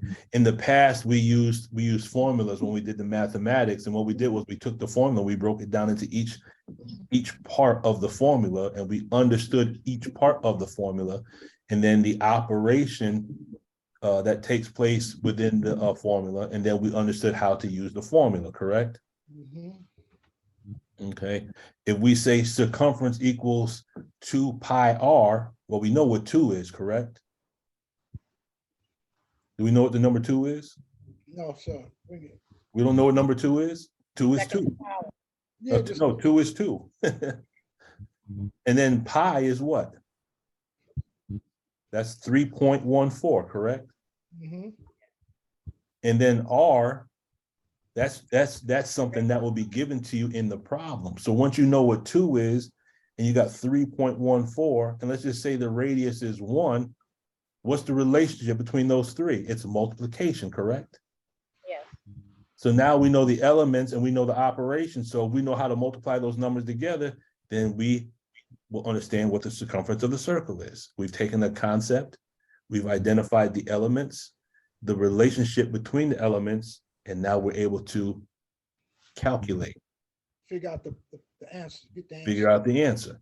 Mhm. So every problem that's in our life right now is composed of elements. There's a relationship between those elements. All we have to do is figure out how to solve those problems. And what happens? Once we solve the problem, we can now it's solved. We're not thinking about it anymore. What did we just gain back? We gain back attention units. Yeah. Now what happens? Our mind can now operate on other things we need to accomplish. Mhm. Some of us are aberrated. We're stressed the hell out right now. Why? Because we're overwhelmed with problems and we're not producing any solutions. That's true. That's We're true. waiting for the mystery God to solve the problems for us. Mhm. Once you identify the relationship, now place the concept in your own language. Figure out how you go do it. Figure out how you're going to do it, but then also, you figure out how you would do it. Some people say, well, if I were you, I would do it this way. That might be a great idea, but it might not be the way you want to do it. Mhm. So there's nothing wrong with someone who offers, they might offer you a solution. It might work, but in your mind, like, I don't think that's going to work. That's right. Okay. So here's a process. Here's a gradient scale of going from not knowing to knowing. You start by, there's a concept, you have no understanding of the concept, correct? Yes. Okay. The next step is you have to have a desire to learn. Right? The minister says what? Desire feeds the will, correct? Yes. Okay, so if desire feeds the will, gotta plug in here for the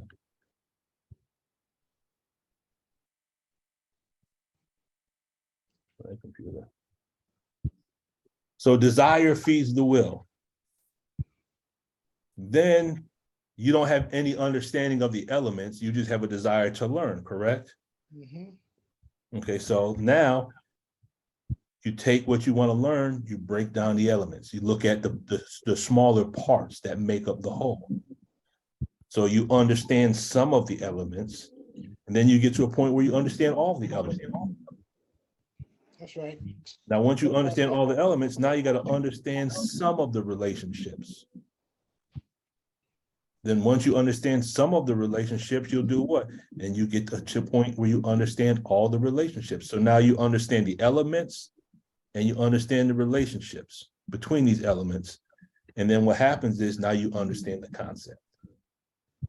Did this confuse anyone? Does this make sense?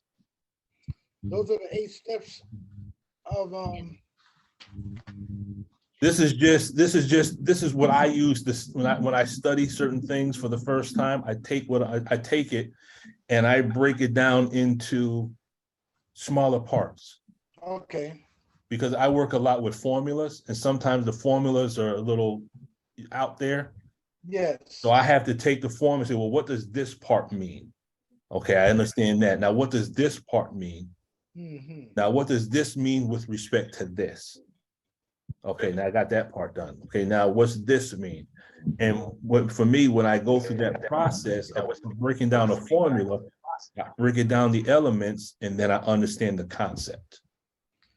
That reminds me of something I was just recently thinking of doing. Matter of fact, I was doing it. I was painting my house, and I looked around and I said, what I'm going to start first? Mm-hmm. I know what I'm going to do. I'm going to start in the bathroom because that's the smallest area that I can accomplish real fast. So I dealt with that in my life, looking around and see what I can do step by step. And now, I'm almost completed the whole house, but I had to break it down to where I saw it within myself how to do it step by step. You follow what I'm trying to say? So basically what you did was you decided you wanted to paint, and then you saw a certain room already completed, and you figured out why you wanted to complete that room first, correct? No, I saw the bathroom, which was smaller. No, I'm saying you saw the bathroom and you saw that bathroom completed in your mind. Definitely. And then, so you projected yourself into the future and you saw the completed thing. Then you came back to the present. So you created, then you made complete, you came back, and then you measured, and then you guided. Yes. That's Surah 87, 1-3. You start, you created, then you made complete, you came back to the present, and then you did what you had to do to manifest your future thought into reality. Exactly. And we can do that with everything that we choose to do in life. Brother Lukman? Yes, Sister Denise. Yeah, can that be like when you see the end result of what you're trying to do, you actually see it, and then you go back, because I remember being in where some people, you can have a great idea and you can just go from there step by step after you just say what your idea is, and then the other, before they do the idea, they need details, you know, the step by step. I'm saying to get a person started, and then the last one is you see what the end completion of the idea is, and then you know you see the end result, and then you go and you know develop a strategy on how to get what you see. If you understand what I'm saying. Yes, ma'am. That's exactly. Is that part of it? Yes, it is. They was trying to see what motivates people to, because some people is like, man, that's a good idea, so let's go and do it. And then others say, well, that's a good idea, but what's the details of it? You know, how people, I have to have the details, and then the others say, well, what does it look like? And they show the end result, and it's like, oh, I'm on board with that. Now, this is how we go. Let's see how we gonna get to that point. And I was just wondering, could that be part of this? You know, the 1, 2, and 3 developing your thought. You say yes? You say yes? Most definitely. Because when you look at strategy, what is strategy? Strategy is measure and guiding. Strategy is your long-term goal. And this is coming from like the art of war when you deal with strategy and tactics. Strategy is your overall plan, and your tactics is how you get there. So when you look at measure and guiding, you're talking about strategy and tactics. Another thing I want to share is that in the beginning of when striving for something, there's conflict. You'll be trying to figure things out, but when you accomplish it, you're pleased. It seemed like the pleas come after you accomplish something. But in the beginning, there's conflict, how you go do it, how you go put it together. But when you actually complete it, you're pleased. So what does that does? It increases your tone level. It does. If I could just have everyone go on mute. I hear that fuzzy sound again. There we go. But yes, we're pleased. So what happens is, just as she was talking about the process, going from the idea to completion and coming up with the plan, if you notice, just the tone in the voice even goes up. So just the fact of having a plan to get from point A to point B, it raises the tone level. All right. 4 levels of competence. This is something that we had to study in one of the tests that we had to take. Yes, chess, figuring out what your opponent will do. Exactly. See, the thing is, in chess, if you understand strategy and tactics, you allow your opponent, or you can force your opponent to make certain moves. So really, you are on one level, you are like God on the chessboard, because you're moving your pieces by your active will, and you're allowing your opponent to move their chess pieces based on your permissive will. You allow him or her to move the pieces where you want them to move them. So really, you're moving all the pieces on the chessboard. Does that make sense? All right. 4 levels of competence. Now, this is something we had to study for a test I had to take in the fire department. The first level is called unconscious incompetence. What does this mean? That means that There are certain things that you don't know that you don't know. Does that make sense? There's a whole realm of information that exists, and we don't even know that that realm exists, correct? So on certain levels, all of us are unconscious incompetent. Then you have what's called conscious incompetent. There's certain things you come to realization that you don't know. Does that make sense? Okay. Yes, sir. We with you. Okay. So then you're conscious that you don't know, but then if you take one particular thing to study, then what happens is you will be conscious, you'll have what's called consciousness competence. You know that you know. There's a certain level of awareness that you now will have, okay? And then if you train in this long enough, or you study this long enough, you get to a level of you're unconsciously competent. This is where you get into muscle memory. In the martial arts, you just have reactions. Someone throws a punch and you just, before you even know it, your hands do the movements before your mind even gets there. Does that make sense? Mm-hmm. Okay, that's called muscle memory. You get to a certain point of mastery where your reaction time diminishes because you have muscle memory. When we go out on a call at the fire department,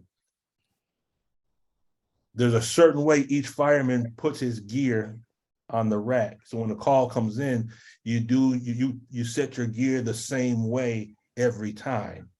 Okay. So when we get a call at 2:30 in the morning, we might step in our gear. We might still be half asleep, but my body knows I got to put my pants on first. I got to put this on. It's automatic. But I'm still half asleep, but my body's until he wakes up. Let me put this stuff on because he's still sleeping. Mm-hmm. Okay. It sounds like Islam. Say what? Sounds like Islam, a way of life. You know, you do it. You do it. It's just muscle memory. Yes, sir. Uh-huh. Okay. So you know without knowing. Right. It's just what now it's a way of life. You know, Exactly.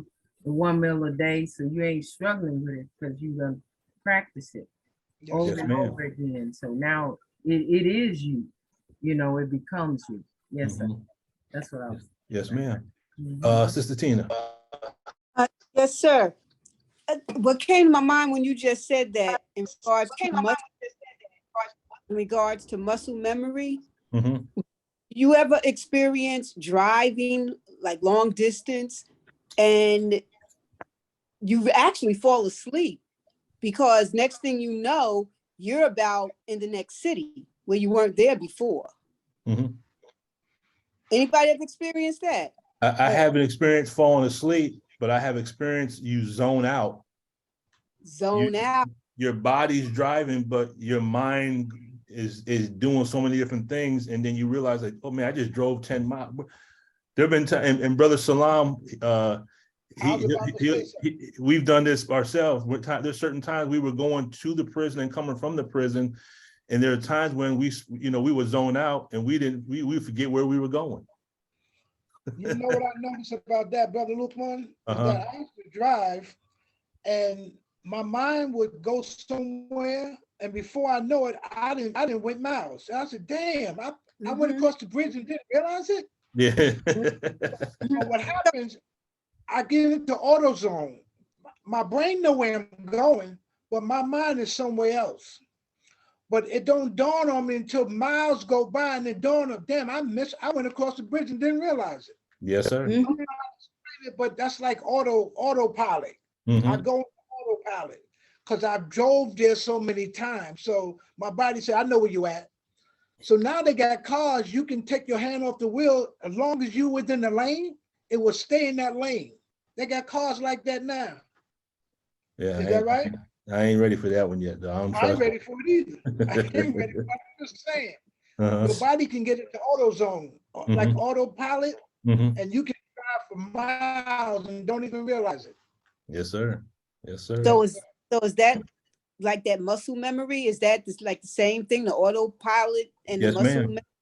Yes. That's muscle memory. One thing L. Ron Hubbard says is, I might have included in here, I'm not quite sure, but he talks about how you want to get yourself to a certain level, because if you have to, no, it's a different book I was studying. You want to know things by muscle memory, because sometimes if you think about doing certain things, that's when you mess up.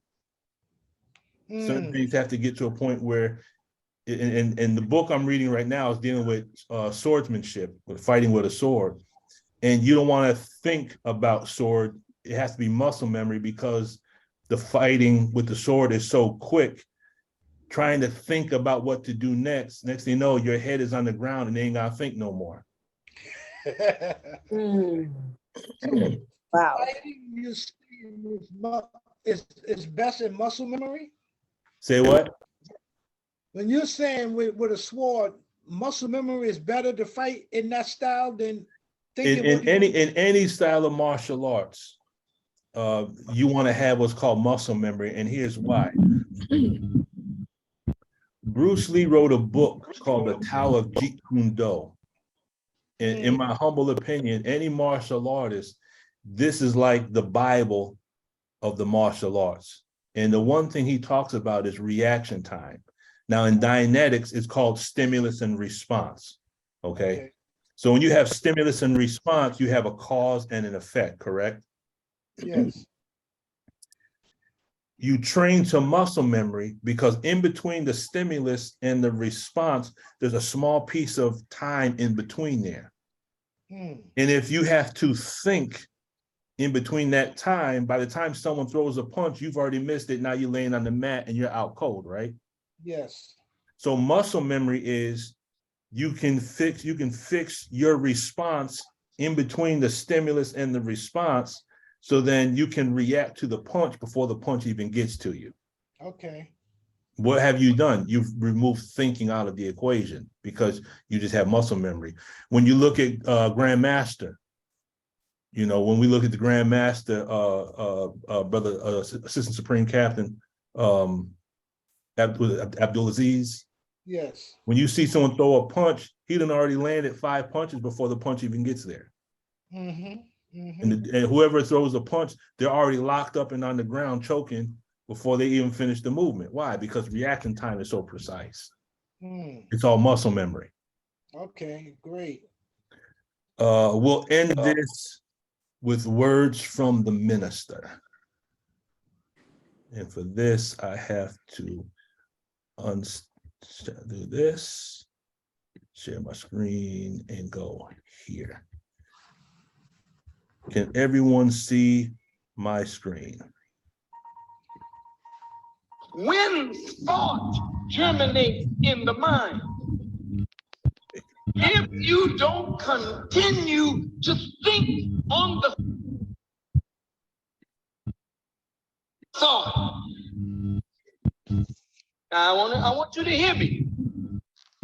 If you don't continue to think on the thought, then the thought without more thought only is a thought that comes and goes.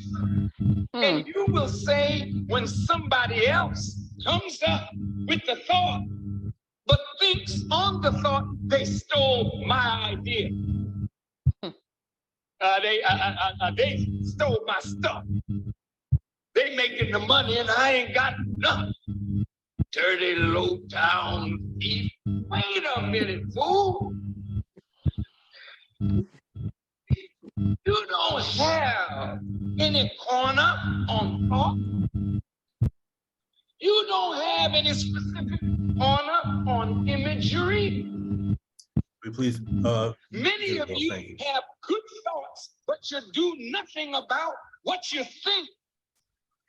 So the thought was an opportunity that you blew because you didn't do by the thought what you should have done. You got to think on the thought. Thank you. You have to think on the thought. And thinking on the thought is feeding the thought.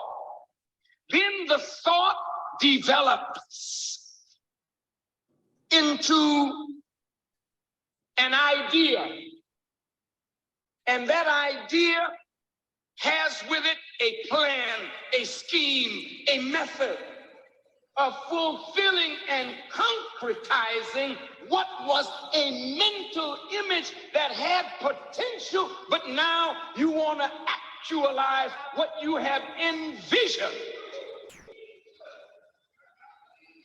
But if you even develop the idea or the thought into an idea and still will not work the idea, then God will give the idea to somebody else who will fulfill the idea and fulfill the vision brought by the idea. Now, let's go on. Beloved brothers and sisters, listen. After the thought brings up a concept, you've conceived. Most people talk the thought, and the thought gets lost. It's like showing the baby before the baby is a baby. Who wants to see a clot but an abortionist?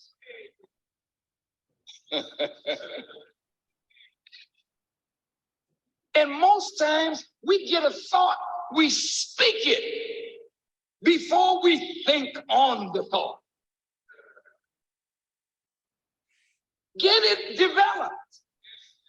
And it must develop in darkness, like the womb of the female, the womb of the mind. Develop your ideas. Then develop the method, the plan of execution. The idea will bring up a picture of the completed thing. The picture is in your brain. You can draw it on a piece of paper so that you can keep the vision before your eyes. But putting it on paper isn't actualizing the vision. The vision is only actualized when you bring it into concrete reality. How do you bring it into concrete reality? First, without faith, you can't work the vision. Even if you see it, you gotta now believe that you can bring it. Believe. Not only believe in God, but believe in yourself.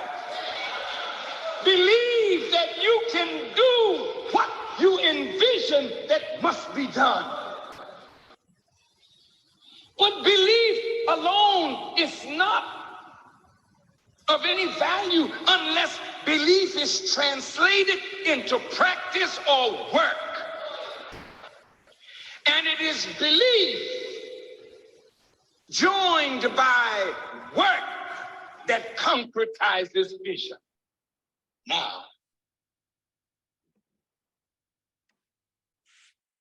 my subject today is belief in Allah. Belief in Allah.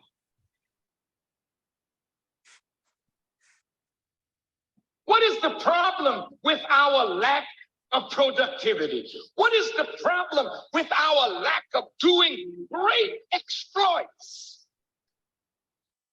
Why haven't we conquered the country already after 60 years of having the word of God in our midst?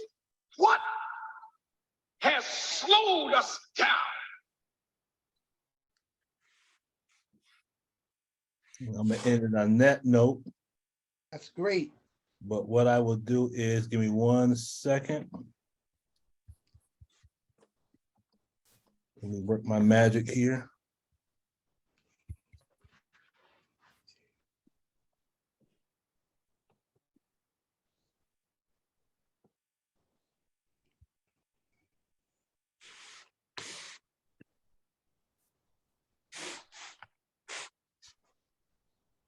Oh, I do have it here.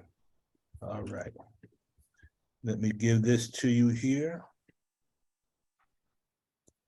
That is the link to that video, so you can watch it in its entirety. It's 15 minutes long. How to manifest anything.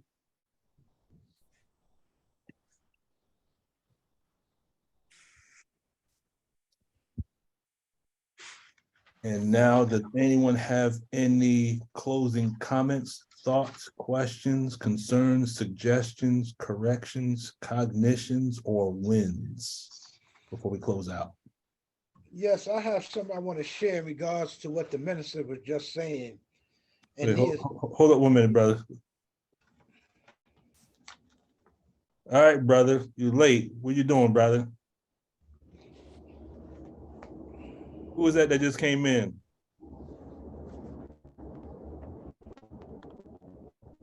Can you hear me?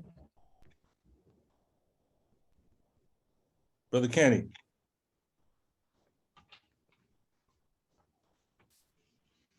Can't hear you, brother.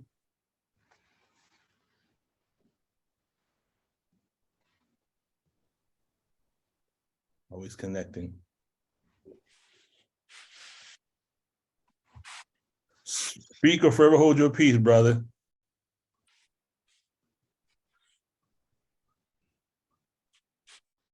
Come on, brother Kenny, say something. You're on mute, brother.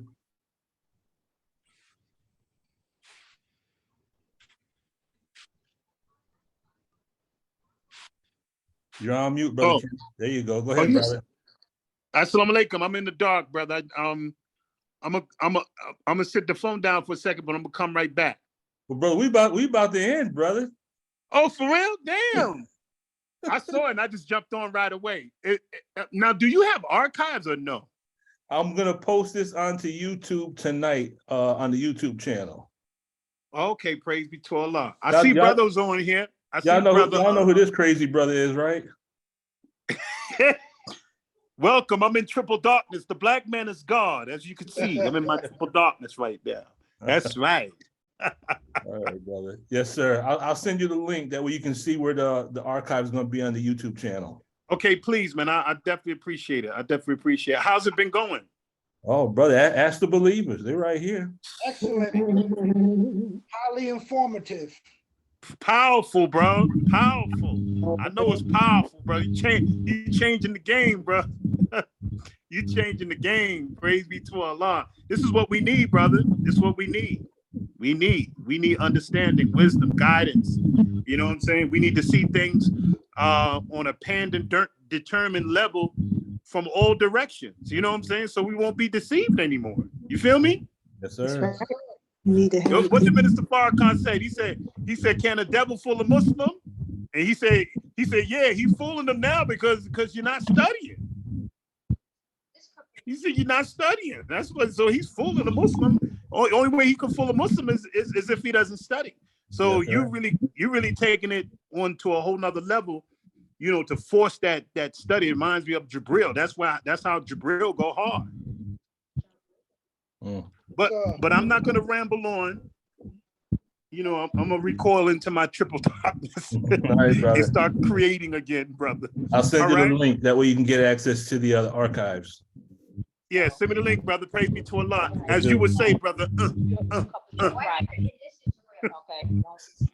Assalamu alaikum. Salam, brother. Brother Uthman. Go ahead, brother Salam. Earlier, I seen Brother Wahid on. He's off? He is off, but he was here earlier. Yes, sir. Oh, okay. I'm so honored to be in his presence. You know, when I hear brother, definitely.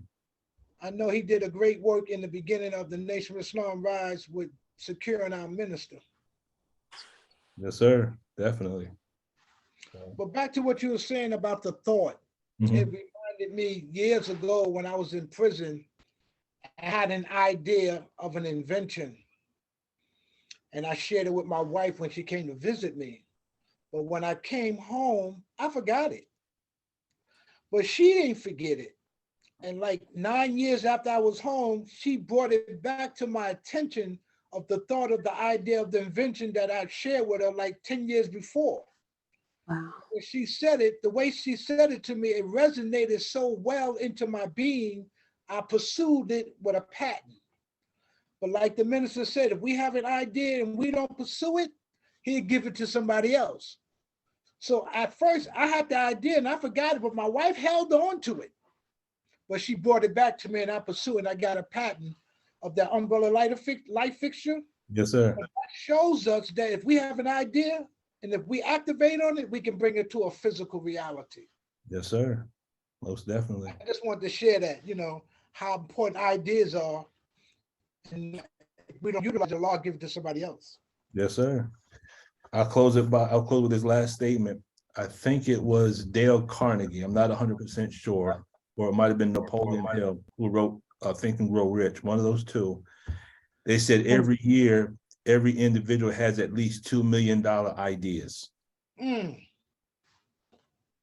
only difference between us and Jay-Z is we don't move on to ideas. Those that are rich, they get an idea and they move on it. We get ideas and we let them fly right by us and we never try to manifest them. So hopefully from this point forward, you know, I keep something like this with me at all times. It's a little notebook. Everywhere I go, I bring this notebook with me. And every time I get an idea, I open this up, I write the idea down.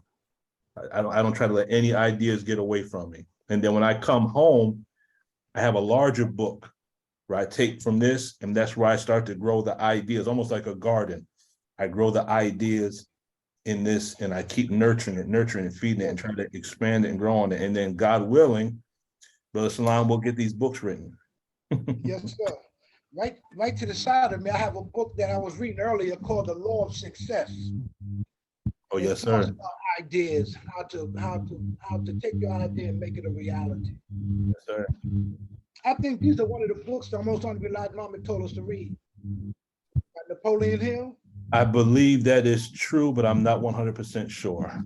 Me too. I heard. All right. Anyone else before we close out? All right. Brother Salam, would you do us the honors? Yes, sir. أعوذ بالله من الشيطان الرجيم بسم الله الرحمن الرحيم الحمد لله رب العالمين الرحمن الرحيم مالك يوم الدين إياك نعبد وإياك نستعين اهدنا الصراط المستقيم صراط الذين أنعمت عليهم غير المغضوب عليهم ولا الضالين. Ameen. Assalamu alaikum. Salam, family. As soon as this uploads, I will put it on the YouTube channel. And God willing, we will see each other on Wednesday morning, 10 o'clock, inshallah. As long as I don't get called into work. Hopefully to see you on Wednesday. May Allah continue to bless us all. Assalamu alaikum. Assalamu alaikum, family. Wa alaikum salam.